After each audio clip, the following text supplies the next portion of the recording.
আজ আমি করেছি সরিষা ইলিশ।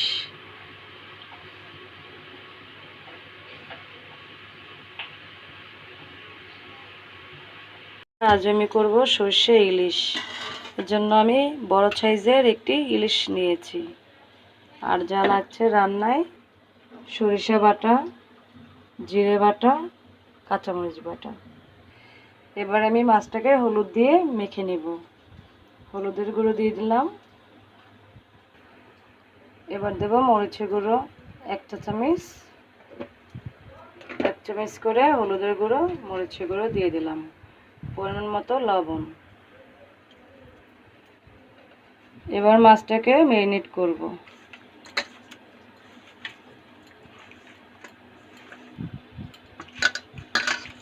মাছটা ম্যারিনেট করে হালকা করে ভেজে নেব। ম্যারিনেট করা হয়ে গেছে, এবার ভাজতে চলে যাব।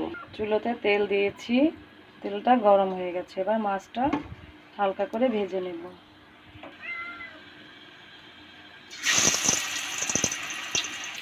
মাছটা হালকা করে ভেজে নেব। মাছটা উল্টে দিয়েছি, হালকা করে ভেজে নেব। বাকি মাছগুলো ভেজে নিচ্ছি, মাথা আর ডিম ভেজে নিচ্ছি।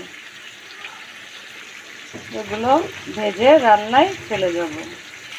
ডিম ভাজা হয়ে গেছে মাছ, এবার রান্নায় চলে যাব। হলুদ মরিচের জলে এবারে আমি মশলা গুলিয়ে নিব। এখানে কাঁচামরিচ আর আছে জিরে বাটা, গোলমরিচ বাটা, দারচিনি বাটা আর সরিষা। এই যে কাঁচামরিচের সাথে আছে রসুন বাটা, পেঁয়াজ বাটা সামান্য করে দিয়েছে। এবার এটা মেখে নেব। গোলানো হয়ে গেছে, এবার মাছে এটা দিয়ে দিব। এবার দিয়ে দিব।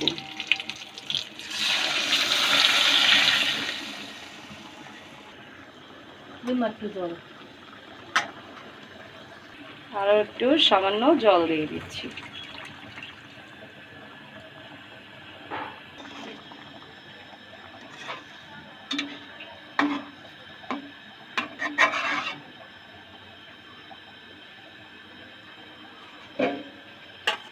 এবার মাছগুলো দিয়ে দিব।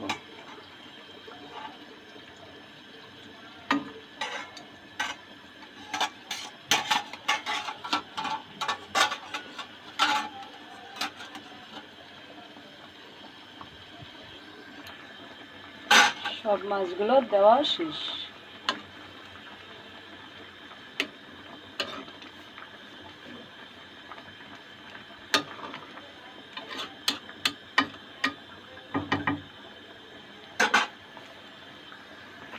দুটো কাঁচামরিচ দিয়ে দিলাম, স্বাদটা ভালো হবে। মাছটা একটু নরম ছিল, তাই ভেজে নিয়েছি হালকা করে। ডিমওয়ালা মাছ একটু নরমই হয়। তৈরি হয়ে গেছে সরিষা ইলিশ।